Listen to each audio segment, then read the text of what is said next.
This is a book that I have not really heard anybody say anything good about. Everybody that I know that has talked about this book did not have positive things to say, did not enjoy. Yeah.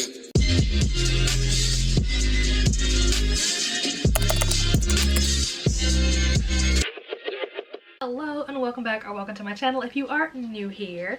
Today I'm going to be doing the January book tag. I was tagging this by Renewable Reads. I will have her channel linked down below, and I will also have the original creator of this tag, Jan Agaton, tagged below in case you want to check out that original video. But yeah, we're gonna jump right in to the first question, which is, what was the last and first, if you remember, book that you read last year? So the first book that I read last year was ACOTAR, and I love this book. This is my favorite book in the ACOTAR series. Still, like, even though I've finished all the books, this is still remaining like the champion of the series because I loved all the politicking, all the scheming, the plotting, like the snarky, the comebacks, the clapbacks in this book. Oh my gosh. The ending, the battle that happens in this, oh my gosh.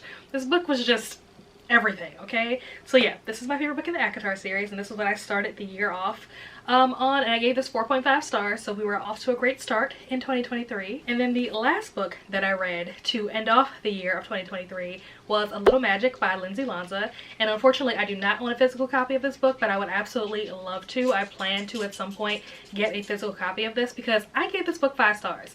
I had a lot of fun. It was very, like, I don't know, it was like all the feels, like it takes place in like snowy, like Christmas, New Year's season in Vermont, and I read this in December, and so just the vibes were there. The story was really cute. Both the characters were very lovable in my opinion. I liked their story, their romance. Like, it was like a childhood friends to lovers, but like kind of a little bit of like enemies in the middle there, like a little bit of second chance. Like, it was just really cute. Honestly, it was just the cutest thing ever, and I just had so much fun reading it. So yeah, we ended off the year with a 5-star. The next question is, what is your first read this year?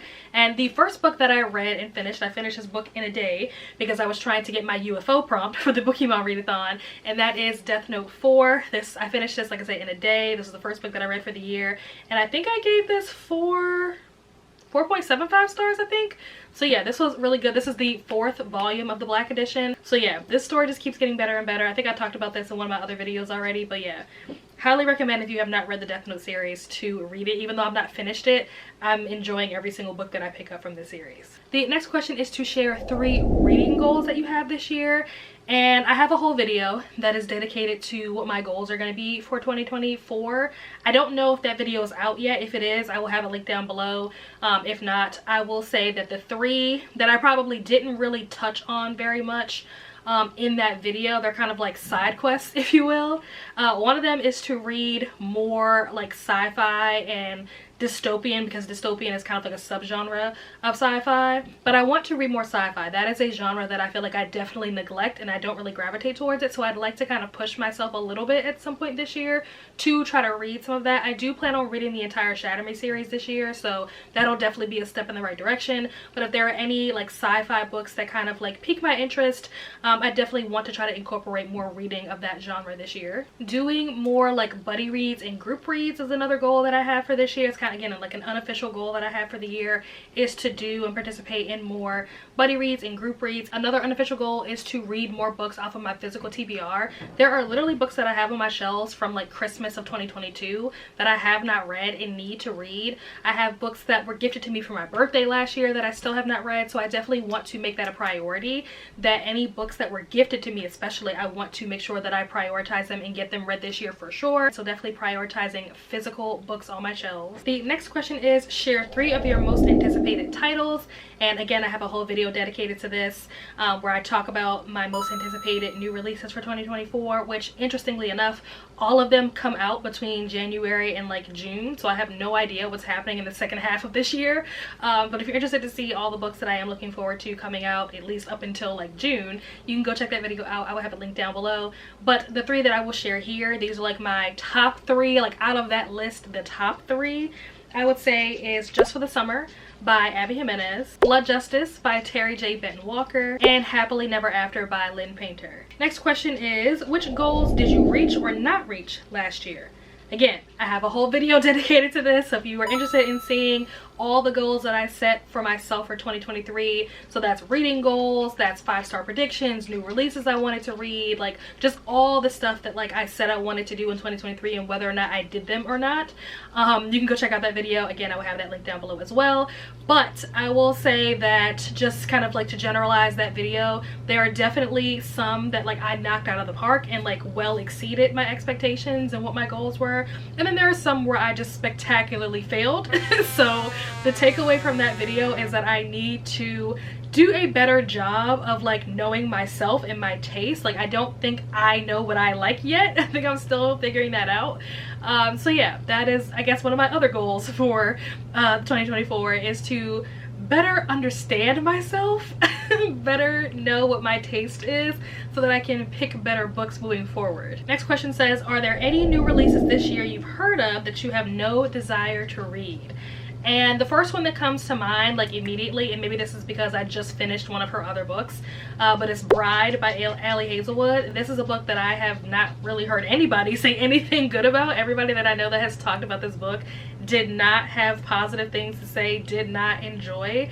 So that is a book that I don't have on my list of, you know, something that I'm interested in picking up. But I did just do my 5-star review, 5-star exchange video, and in that video I ended up loving a book that I completely swore off and said that I would never read. So again, like I said, I need to learn myself better because clearly I don't know what I want. Question number 7 is, what are some reading habits that you want to change this year, if any? And one of the biggest ones for me is not overbooking my TBR. I tend to participate in a lot of like reading challenges, read-alongs, readathons, and I have noticed in the past couple of months, like from November to now, I have been putting too many books on my TBR and then I end up not getting to them. Now I know that this is a normal thing that people do all the time, but it's not normal for me because up until like October, November, somewhere around there, I always read the books on my TBR. If I said I was gonna read it, I read it. And these last couple of months I have not stuck to that as well as I normally would, and then I'm like kicking myself for not having read it because I didn't have time, and then I'm like stressed out like trying to make sure that I'm getting all the books read. So just kind of like doing better with like planning the books that I want to read and not over, again, like I said, booking myself and trying to read too many books that's not realistic for me to read in that time period. And to go along with that, another reading habit that I have that I need to change is not reading books just for the sake of completing prompts for reading challenges and readathons and stuff like that. That was something that I found myself doing, just picking up books just because it fit a prompt, not because it was a book that I genuinely had an interest in. So I want to be better about that and not just reading books for the sake of completing a prompt, but trying to make sure that I'm reading books that are already on like lists of books that I want to read. If it's not on a list of books that I already know I want to read, it needs to be a short book so that I can hurry up and get through it and not spend too much time on something. Don't get me wrong, picking up books that like you hadn't planned on reading can be really good. I've definitely found at least one 5-star that way. So it definitely has its advantages, but just knowing how long my want to read list is and my physical TBR is, it just would make more sense for me to read the books that I know I want to read first and stop prioritizing books that kind of just pop up, because then I'll never get to the books that I actually know I want to read and the books that are on my physical TBR. Next question is, are there any adaptations you're excited about? And for this one, I actually wrote them down so that I wouldn't forget. So Fool Me Once is an adaptation. It's a Harlan Coben book, and I have never actually read a Harlan Coben book, but I've seen at least like 2 of the adaptations that Netflix has done from that author's novels, and I always really enjoy them. So I am looking forward to this one. Like, I have not been disappointed yet by a Harlan Coben adaptation, so looking forward to that one. And then It Ends With Us, we all know, is supposed to be having its adaptation, you know, released this year, starring, I know, I was gonna call her Serena Vanderwoodson. What is her real name? Blake Lively. She is starring in it, and I forget who the guy is that is in it with her. Very interested to see how they are going to adapt this. I know that there was a lot of like controversy, like people were not happy when they were seeing like some of the shots and stuff from set. So it'll be interesting to see how this actually, you know, all comes together and what the fans have to say about the movie once it's out. And then last but not least is a book that I haven't read yet, but I've heard good things about, and I've had it on my shelf, again, probably since 2022, and I haven't read it, and that is Turtles All the Way Down Down by, who was the author of this? John Green, yeah. This is apparently having adaptation that's supposed to be coming out this year, so definitely looking forward to that coming out, and which means that I need to prioritize reading this book because I like to read the book before I watch the show. I really can't do it the other way around, otherwise I have no incentive to read the book if I've already seen the show or the movie and know how it ends. Next up is favorite bookish memory from 2023. And I have a couple. I think maybe like the 2 or 3 that stand out the most to me is finding 2 of my 5-star reads, which was yours truly and Ace, you guys already know. And finding these books was just so like personal for me. Like, I love this. I recommend this to everyone, but this had such a like personal effect on my life. And this book, oh my gosh, you guys know how much I'm obsessed with this book. I have talked about both of these so much.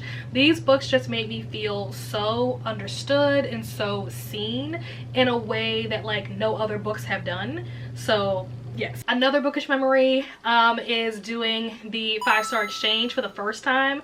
That was like the first collab that I had like put together, and like, you know, it turned out really well and people really enjoyed it. So that, you know, really was a fun experience to get to work with other booktubers in the space and collaborate in a way and kind of like put my own like thing out there into the universe for you guys to see.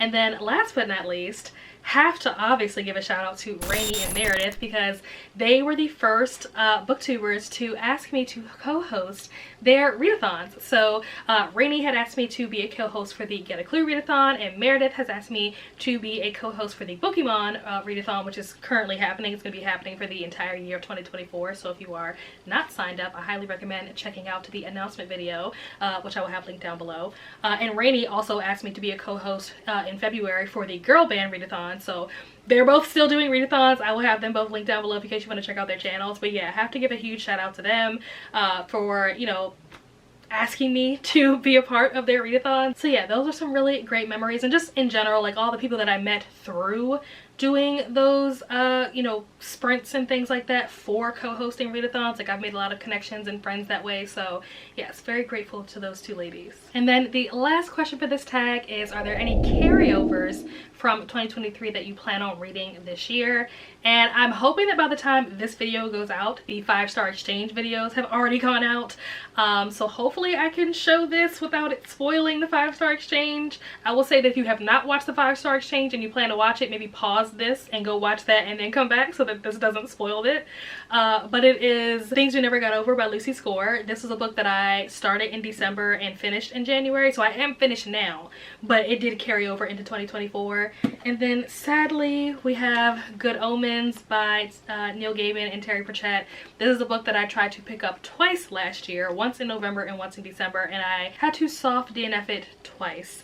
So I'm hoping that at some point this year I will just have like the patience to get through this. This book is just a little more fast-paced than what I'm used to reading, and I really have to like focus, and I don't have that kind of time right now to really focus on what they're saying, to really process and understand what's happening in the story, and I really don't want to miss anything in this.